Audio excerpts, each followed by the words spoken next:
A lot of the conversation today is really around data and AI, and I think understanding the two coming together. We're doing various podcasts and lots of dinners recently, and the subject, I mean, we did a panel literally 3 weeks ago on AI as well. It's taking over the industry in terms of the conversation. I think what's starting to become interesting, that we're starting to see it in the businesses, and the venues are starting to adopt it in various different ways with various different products, but it is becoming a thing. I was going to ask you, is it a data problem or a data access problem? So when you've got labor cost, food cost, inventory, all the different things plugging in, what decisions are you finding that are easier to make now versus what you had before? I don't think it's a data problem or even data access problem. We had the data for a while now. If one thing, we probably have too much data sometimes, but it's more the storytelling around the data, making sense of it. What used to take a few hours every day and multiple reports to analyze and to make sense of, now it just becomes a natural prompt that you give your LLM, and you get a response that goes through your sales, labor, inventory, weather, and you get a concrete answer. What are the best next action points and challenges that correlated with? And where's been the biggest shift? Because obviously you've got all your data coming into one place. Now you've got your sexy dashboards, which you were telling us about. Where's the biggest shift happened? As in, where are you finding information now you couldn't do so before as quickly? So we are customers of Tenzo for a while now, and I think having AI on top of Tenzo has enabled us to actually start merging specific cards or specific data sources together. If you are a customer of Tenzo, there's still sometimes some limitations of the platform itself, where you can have specific data sets within some cards, but you can mix them together. Having the MCP layer on top of it means that we can start practically merging every single data source and make sense of them. So it means that you get much wider and broader analysis that you physically could not have done in the past. If you wanted to correlate your sales and your deployment to the customer satisfaction, those kind of stuff, that would just take hours and hours and days. Now it just takes a prompt in a few minutes. We love a prompt. And Tyron, you were talking, thank you, Tommy, sorry. Tyron, you were talking on our pre-call about the fact that you're managing the tech process, or you're kind of ended up in that role, although you're finance also, right? Yes. Yeah, and how have you kind of pushed the systems to the point where you're now moving into a similar world where you've got, I suppose, your data in a place where you're much more, its accessibility and the speed is so much quicker? Well, I mean, again, it's, as Tommy said, the MCP that's made a big difference. You know, when I started as a finance manager at Camino, and 2 years ago the owners made a decision that we were quite top heavy and we needed to try and lean things out, and they had a chat with the team that was going to be sticking around and asked, you know, do we think we could take it all on? So we said we'd give it a go, but the person who I reported to was the MD, and he was the FD before, and he did a lot of all of this, you know, the big strategy decisions and things like that financially. So what it meant was that I needed to try and fulfill that, but also still fulfill my role as finance manager. So there was a lot more to take on. The big thing was that straight after that, we got the opportunity to take on a few more sites. We took on 2 of the Americas, and they opened beginning of last year, and that pushed us into a decision of, do we let them adopt our systems, or do we take this chance where we know we've been on quite historic, outdated systems, and maybe this is a chance to really push us into what we know we should be doing. And so we took that leap, and that started with our EPOS, and from there things just sort of spiraled. We were like, okay, well, this now connects with this, and now we can integrate this with this. And what that's meant is that whilst there was a lot of work to do, I wasn't necessarily allowed to make better decisions right away or faster. It allowed us to keep our head above water for a while, but then adding the AI layer on top of it has really been the catalyst to me being able to automate a lot of my day-to-day stuff, and then being able to take a step back and think more like an FD and go, this is the strategy we should be trying to go for, these are the decisions we need to make here, this is how I advise the owners. So it's mostly been the AI layer that's really boosted us to the place where we're making better decisions faster.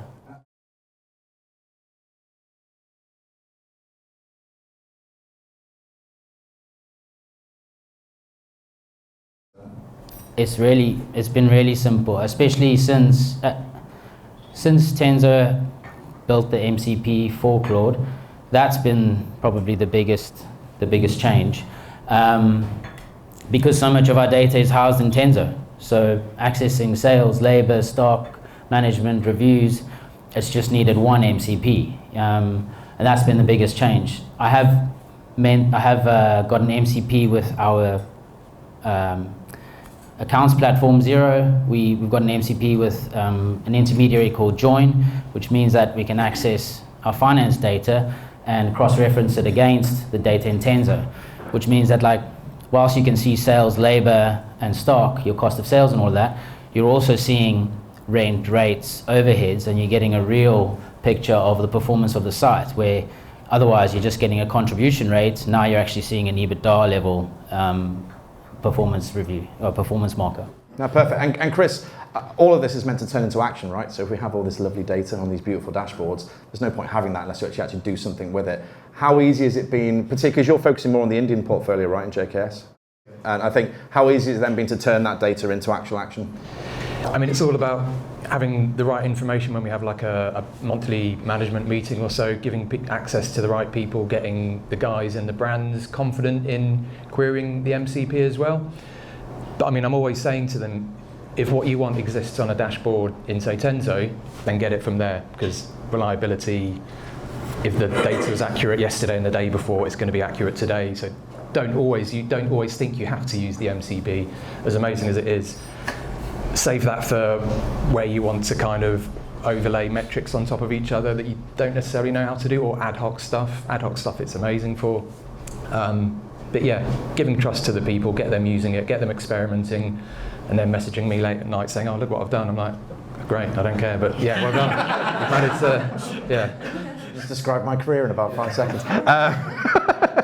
Does everybody know what MCP means? Just to show of hands. That's a really good point, because I don't think everybody knows. I'm glad I'm asking that question. I've no idea what it stands for, Christian. Model Context Protocol. Model Context Protocol. I'm glad you. Say it 10 times. No, and so it's, and if I'm right in saying it's not a new API. So I'm having a conversation with Tenzo here across the room, but it's not. Explain where an MCP is different to an API, please, just so everyone can be on our journey with us. So it gives you it's an API with context. So basically, what we're doing is we're organizing the data so that it has sense in the data warehouse, and then we're adding context to that. So understanding what hospitality context around your business, context around the locations, with the GMs filling in end of day reports. So it's giving it more than just the API. Thank you. There we go. I just thought we'd said MCP 17 times. I was just checking everyone knew what that was, because I clearly didn't. Okay, good. Did I cut you off, Chris, or were you done? I think I was done. But thank you. Tommy, you said recently to me on a panel you've been spending 20 to 30 minutes a day studying AI, is that right? Or studying tech around AI, is that accurate? Yeah, it's more watching YouTube videos. Yes. What data, I was going to ask here, why does the data underneath matter more than the model itself? So why is it the data that you're actually surfacing from all your investigations, spending time on YouTube videos, why does that matter more than the end? Because I think everyone's quite obsessed with Claude, Copilot, whatever, ChatGPT, but the data is so much more important than actually where we're bringing it out from. Yeah, everyone is talking about Claude this year. We don't know who you'll be talking about next year. Last year was ChatGPT, now it's dead. So the model is there, but it's not there forever. What I've learned, and I think it's a question I actually get a lot, it's like, why do I need, can't I just plug Claude with my entire tech stack? Well, the answer is if you're not a developer, no, you can't. You will have to deal with multiple APIs, create integrations, map all your data to specific points, and then not all your systems are the same. So one location might be called Oxford Circus on one, Oxford C on the other one, and this is what basically Claude cannot compute. It will not understand all the differences between your systems. And you probably spend more time trying to fix the data to actually use it. So I would advise you to do that. That's why you need a data lake, whether it's Tenzo or something else that's been built by someone else. You need a clean place for your data for the AI to feed from. Your AI is only as smart, as good as the data you feed it. If you feed it shit data, it's going to give you a very confident answer, which is completely wrong. Like a bad area manager. I'm telling you now, it's 25%. But Tyrone, I think you have connected your products to Claude, right? Am I right in saying, or most of them? You've got most of your stack connected? Most of them, yeah. Yeah, and I think one of the problems I think a lot of people in the room will have, and I think nationwide we're having, is trust a little bit with AI. That obviously, we talk about ChatGPT and OpenAI last year, and everyone was like really playing with it, and it was weird because personally we were using it before commerce was, so it's kind of like the tail wagging the dog a little bit. So, but now we're expecting the teams to trust in numbers that we're producing through AI or having AI support. Where do you kind of have the cross-checking or the balance of checks to make sure that you're actually still being curious about the data? I don't trust it.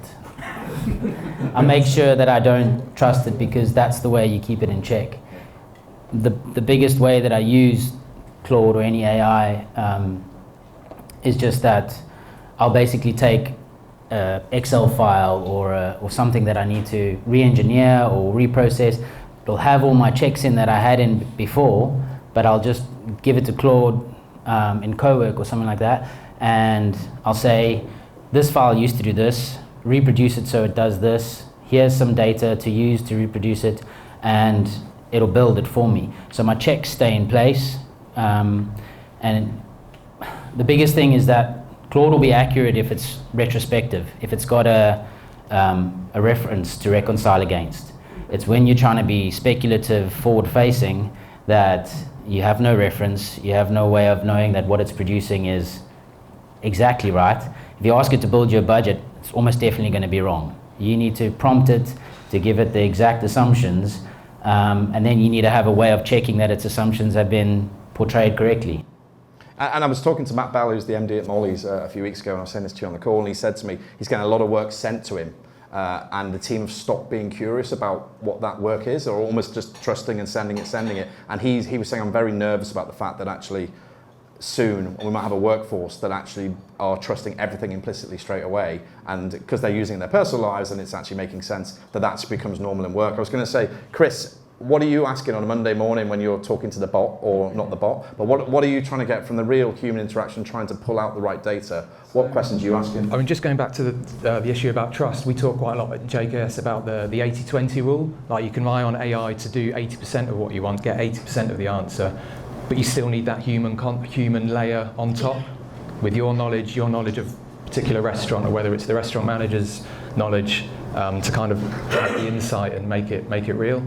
In terms of the Monday morning, I mean, I can very easily see top line sales whilst in bed from the Tenzo app, which is great. But then I'd quite often use the MCP to query it and say, right, pull out some management logbook comments from the week, anything out of the ordinary that I need to know. Go and look at our guest feedback, pull out any recurring themes, good or bad. That's the kind of real insight on top. And I guess the difference to that and the previous world we were in, like 6 months ago, is the speed of it, right? Yeah, it's all there straight away, and in terms of how much the technology is accelerating, it's just, I think it's absolutely crazy at the moment, like just within the business. So I was basically, half term, I went away for a week, went away with the family, and I get back, and even after a week, I'm talking to people in the business, whether it be somebody in like marketing or operations, and I'm like, hang about, a week and a half ago, you didn't even know what Claude was. I had to set you up an account, and now you're talking about like co-work and projects and all these skills you've developed. I'm like, yeah, it's crazy. Acceleration. I think the learning curve is steep, right? As in quick and steep, like almost like the hockey stick effect. It's kind of like everyone was aware, then all of a sudden it's gone crazy. And I think Tommy mentioned 12 months ago we were, it was ChatGPT and everyone looking at that. But I think we're looking at quarters, not years now, as we move forward AI. I think it's super fascinating. And very quickly on to previously unanswerable questions I want to ask. This is stuff that you couldn't surface before, Tommy, or didn't know about before. What are you kind of getting now that's an actual example or a use case of something you've been doing with your numbers that has kind of moved the needle? So rather than just speculating, is there something actually you've done that's moved the needle for you? Not something that I've done me specifically, but our finance team, yes. The impact of changing opening hours, it's something that Claude has been a huge help with. Understanding, the first hour of the day or last hour of the day, how much sales you're taking, transactions per channel, per location. It's something that used to take a few days to put together to make, decisions in terms of whether you extend or reduce the opening hours. Now it takes 10 minutes to put together, and on top of getting your answer, you get recommendations of what the best action is. That's very cool. So, same question actually. Is there something particular you've got or seen through the process of putting this stuff in place that actually have got some real use cases? Go for it. Yeah, I mean, the biggest thing, as I said, once we introduced Claude into our processes, was it allowed me to take a step back and make some proper FD decisions that I wasn't really able to do before. So because we've only got a couple of sites, some of them with mixed fortunes compared to the others, the question for me was, have we got a good product? Is the product in the right place? So it allowed me to really dig into all of the data internally, but also externally. Where is our site located on a street? What's the foot traffic on that street? What's the proximity to a transport hub? What sort of a transport hub is it? And then you build a profile on the probability of success for that site. So it helped us to really identify who our target market is, because Camino is not just it's not just an accessible restaurant that anyone will go to. It's got quite a niche target market, I would say. So us being in the right location is going to be the key to success. And it helped us build a site selection criteria and understand exactly what we're looking for in future potential sites and how we can tailor our marketing towards our current sites because of who's around those sites right now.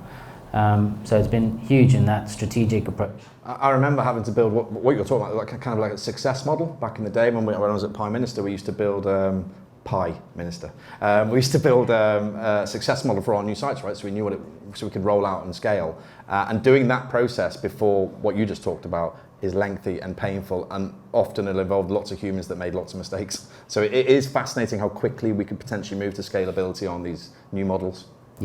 Yeah, exactly. And I mean, in saying that, when I first asked Claude to help me build that, it got it wrong. It based everything on turnover, which is great, but if you have a big site that's going to produce a lot of turnover, it's probably going to have chunky rent. So the key is it needs to connect to not just Tenzo, but it needs to be able to access your overheads, your rent, your rates. All of those things factor into your EBITDA, which is your really key success factor that you need to be looking at. Yeah, perfect. Same to you, Chris. Is there something particularly that you've been doing in JKS or had a result in that you think, yes, that was... Yeah, one example sticks in my mind. I think we're in a board meeting, and I think somebody mentioned anecdotally that there's been a few guest reviews recently about over-seasoning of dishes and so on. It was just mentioned anecdotally, but I was just sat there, so I queried the MCP, said, right, last 12 weeks, look at all the guest reviews from 7 Rooms, Google, TripAdvisor even, and pull out anything that weren't mentioned seasoning or salt. And then literally in a matter of minutes, it pulled together, a comprehensive report that showed there has been a trend of like 2 or 3 comments a week of over-seasoning, which is quite a big deal. And then from that, the chef director who was there, he was like, because it even mentioned what dishes it was as well. It's like AI. He was like, yeah, I know who that is. So he obviously from there he knew the chef it was that was a bit too heavy-handed. But without that, it might have been weeks or months until we knew that. And so if you think of the amount of guests that would have had oversalted food in the meantime, it's crazy. I think it's fascinating in meetings, particularly in board meetings and those kind of high-level meetings when you have to make decisions, you're together once a week or once a quarter, even whatever it might be. That in the past that you'll be a lot of following up, But I think now because you have the data to hand in place in the meeting and it's trustable, if that's a word.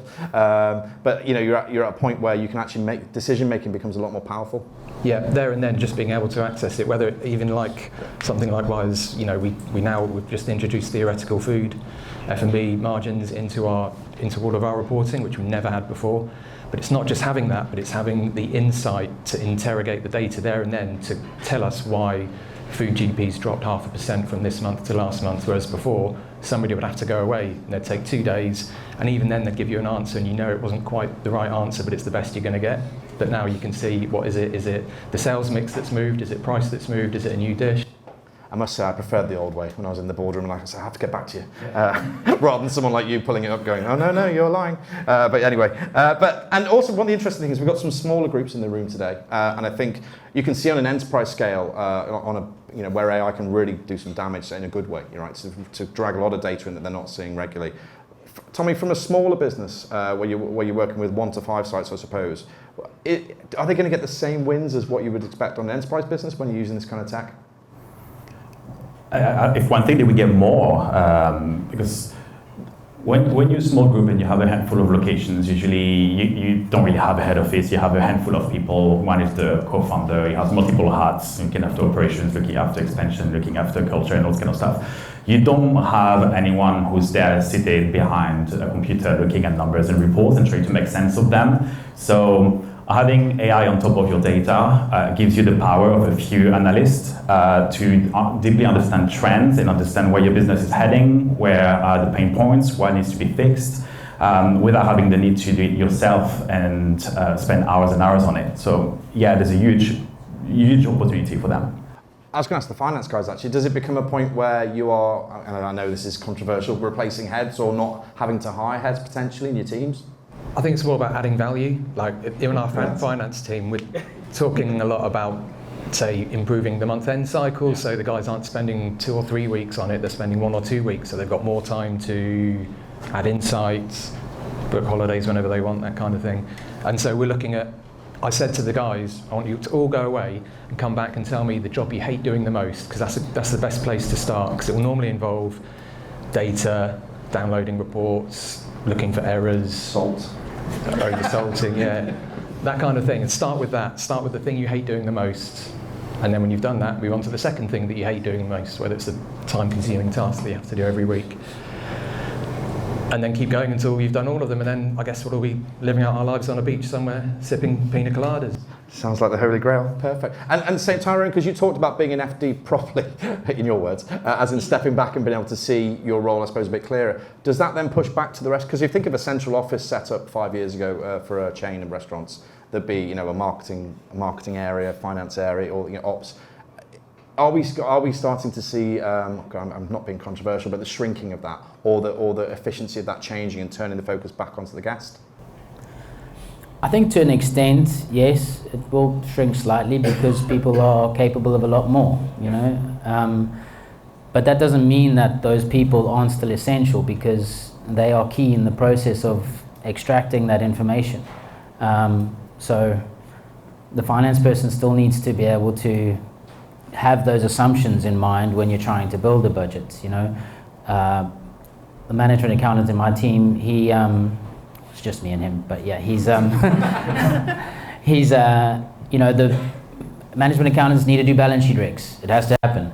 But balance sheet recs, now the file just gets dropped into Claude. Claude accesses join, pulls out the TB, and reconciles the data by extracting it from zero. So where it used to take him maybe a day or two, it's more of a half an hour project now. So it's definitely necessary. The people are all still hugely necessary, but it is providing them a lot more time to do the stuff that matters. Perfect. Oh, yes. I think you mentioned it earlier as well, is that there's 20% that is still a human factor in terms of AI can produce anything, but you need an expert in the room that understands the number, understands what is the expected number, because he will come up with some really crappy results sometimes. So it's you need the last line of check before you can produce the numbers 100%.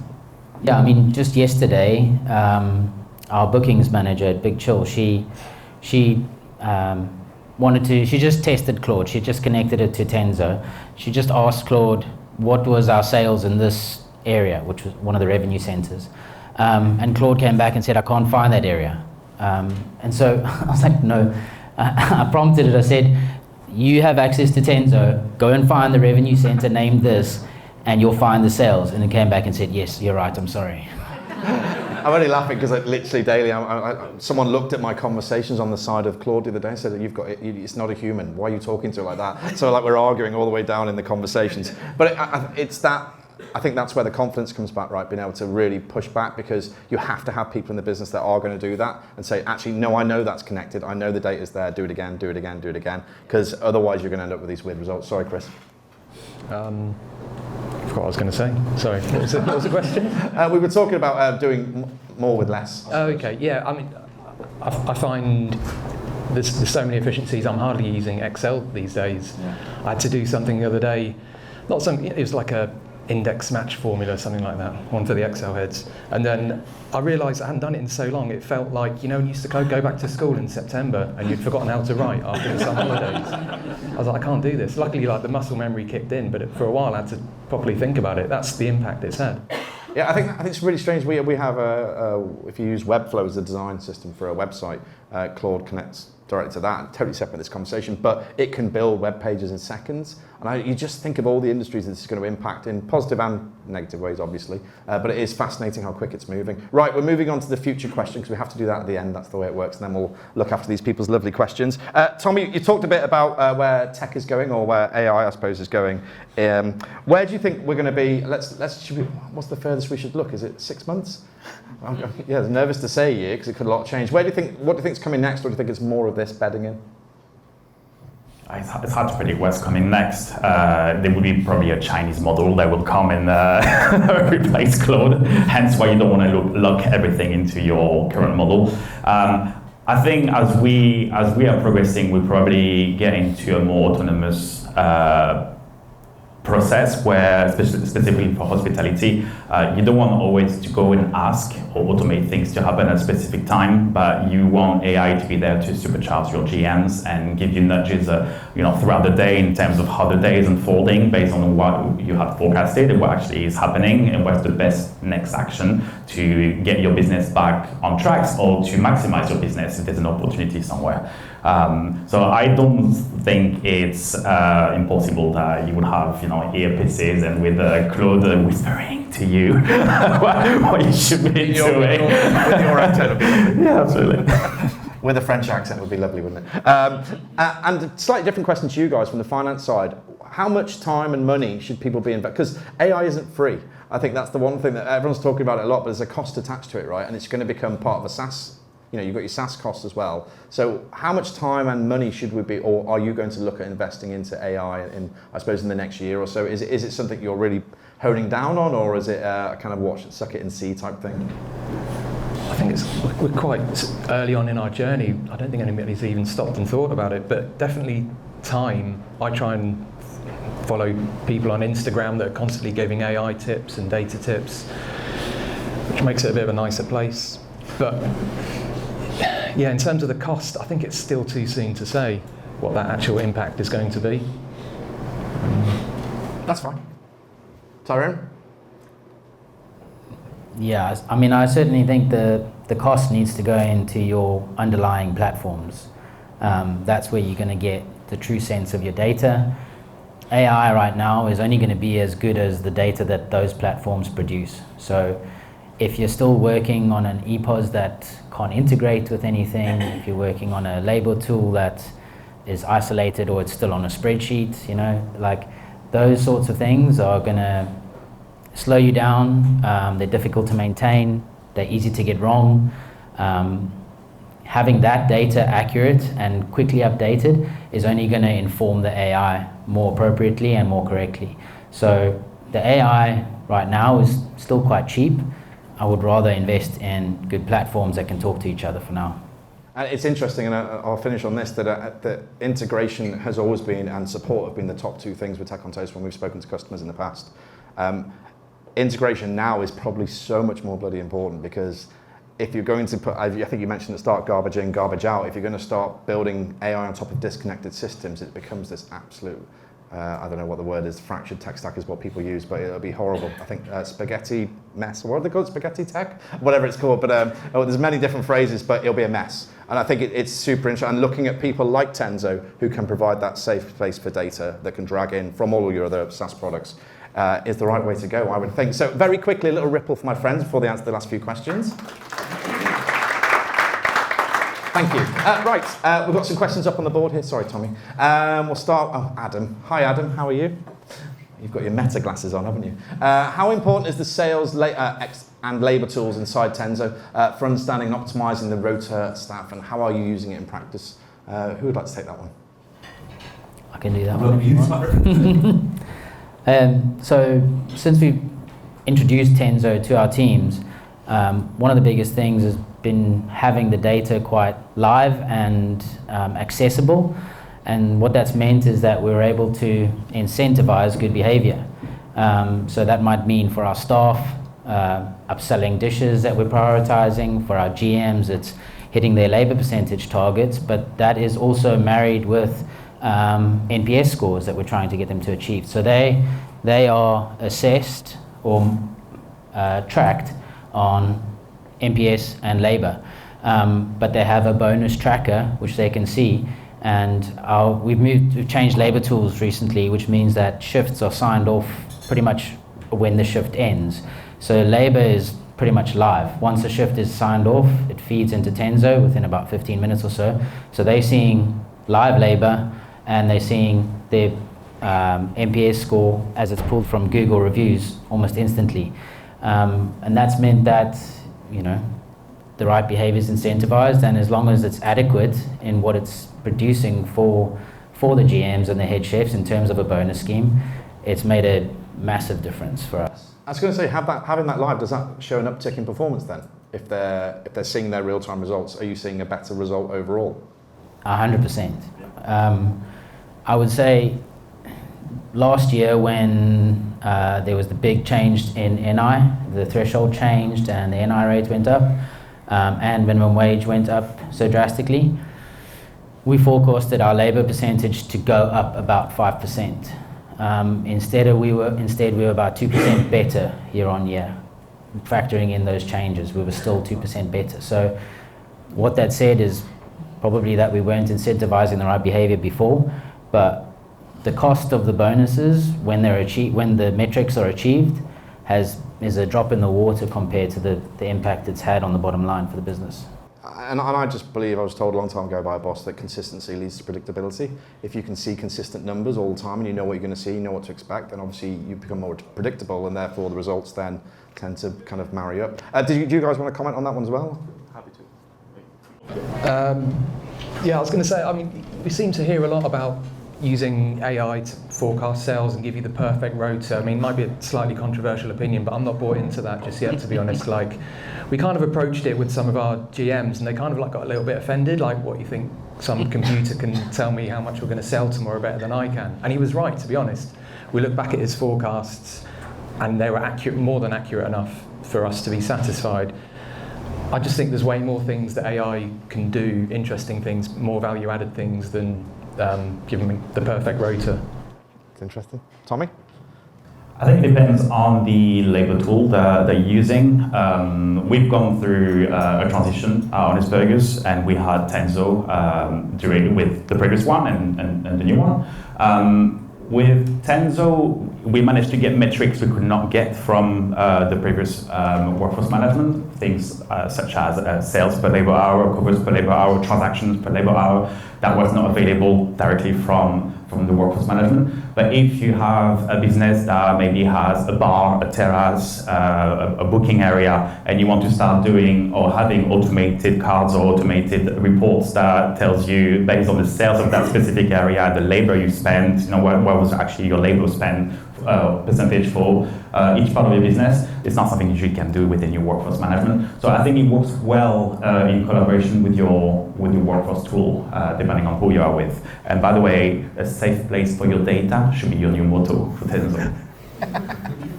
Lovely. Yes, thank you. And coming up, Griff, all the way from Bristol. Where are you, Griff?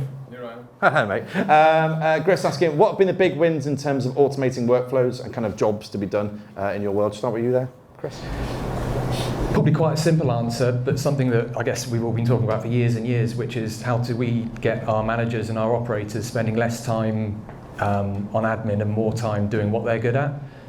Stuff like in terms of preparing reports for the monthly reviews, for board meetings and so on, so they can actually spend a bit of time working on the narrative and anticipating what questions they're going to get asked, rather than spending 3 hours copy and pasting numbers from one system into a spreadsheet that looks horrific. And yeah, it's a very simple answer, but it's really, really working. And really important for the managers, right, to be able to walk into those meetings prepared. I think a lot of the time it was kind of like a showdown, right, where you didn't really know what was going to happen. Yeah, instead of being like a rabbit in the headlights facing a barrage of questions, they've actually had the time to prepare, and yeah. That's a good example. Tara? Yeah, I mean, the relationship between finance and ops has always been, I don't know, quite good, I guess, but it's something that, we're at opposing ends of what we're trying to achieve. Finance is always after the numbers, and ops always trying to create a great experience, and sometimes that isn't like, those don't go hand in hand. But from the finance side, I've always thrived when I'm helping ops, basically automating their systems, trying to make things easier for them. And I found that also helps them respect me a little bit more and sees the value we're trying to add. I don't see myself as an accountant, I see myself as trying to make their lives easier. And that's generally produced big wins for me in terms of ranking high in the ops books.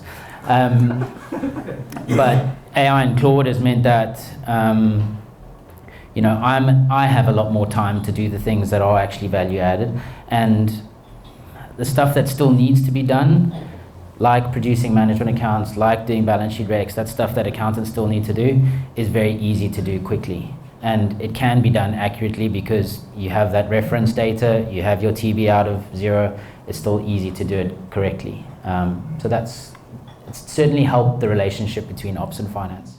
Thank you. It's always important to be nice to the ops people. Right, I'm going to fly through these now because we're going to run out of time. So, Tommy, are you using AI and Claude to replace weekly, monthly reporting dashboards? Not fully, but it definitely makes the whole process a lot faster. Oh, thank you. You're so quick. You guys can comment now. Is there anything you want to add or not? Are you guys using Claude to replace that? Absolutely not to replace, but just to complement it, usually as a starting point for commentary, because I've got a skill which is trained to know exactly what I want to pull out as a commentary, and then I apply the 20% on top additional. Lovely. Tyron, how has the MCP, I thought it said changed your life, changed how you work with the platform? Could you share some actionable examples? Which platform? Tenzo? I think so. It's anonymous.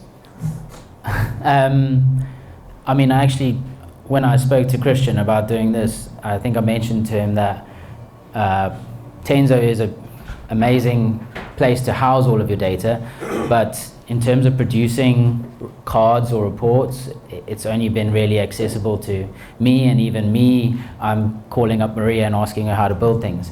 Now, my head chef might look at it and go, how is this dish performing, this new dish on our menu? And he can ask, and he can see if there's reviews, he can see the profitability versus popularity in the menu engineering section. So it's been massive, because it basically meant that the shift has gone from 5% accessibility, where it's just me, to 95% accessibility, because someone can just talk to Claude and ask, how do I do this?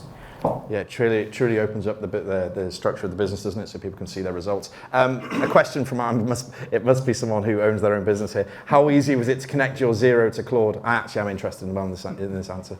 Really easy. I know this isn't a place to plug anything, but there's a company called Join, Join, and they do an add-in on Excel. We generated an Excel add-in, and the add-in pulls your live TB out of Xero, and then I still have my same management accounts Excel file, but the live TB updates the figures and pulls through into the P&L. Join is not expensive. I think it's like £600 a year. That was it. There we go. Lovely, thank you. And finally, what kind of things do you consider when deciding what platforms to bring into the business, I suppose, to kind of fit into this, I suppose, is to all you guys? And how do you find your next bit of tech? I think that I'm summarising that question. Do they integrate with Tenzo? I think that would be probably the first question. Well, no, it's true. It's true. You want to make sure that it integrates with your data lake, right? You got available APIs with the data that flows. Obviously, some of those platforms will have their own AI. Sometimes it's all about finding where do you want the source of truth for your AI reporting to be, because those platforms will have only their own data to really do reporting or to answer your questions from. So sometimes it might be a little bit more specialized, especially if you're looking at HR, workforce management, but it's also important that you can query those data with your main AI or your main LLM as well. I would look at data security and data access as well, making sure that if you have AI that you make available to your team that is permission-based and they can only see their location and their team or what it's supposed to be able to access, and not query, how much is your CEO getting paid on the payroll. Thanks. Which I never asked. And finally, you guys have got a comment on that one. So how are you finding? Is it the same kind of answer? Are you looking for tech that's already kind of obviously going to knit into what you've got? Yeah, definitely. I do think also there's a lot of platforms everywhere now, and there's a lot of things that do a lot of different things. And I think whilst it's useful to have all these tools that automate things, I think we are trying to reduce the number of systems we have too. So can it do onboarding? Can it do a rotoring tool? Can it do training? Can it do chat? All of that sort of stuff. We're trying to reduce the number of platforms so it's less confusing, and our staff, when they're onboarding, they're not given 6 apps to sign up to. I think that's been a key thing too. So yes, integration, but accessibility and a number of functions within one place. Thank you. And finally, Chris. Yeah, I think if it's a system or a platform that's already existing in the business, I think I've just got the more the merrier approach. Like, get it in, join the party, and then, like for example, we use a system called Cap Energy to monitor our electricity and gas consumption at every single site by appliance.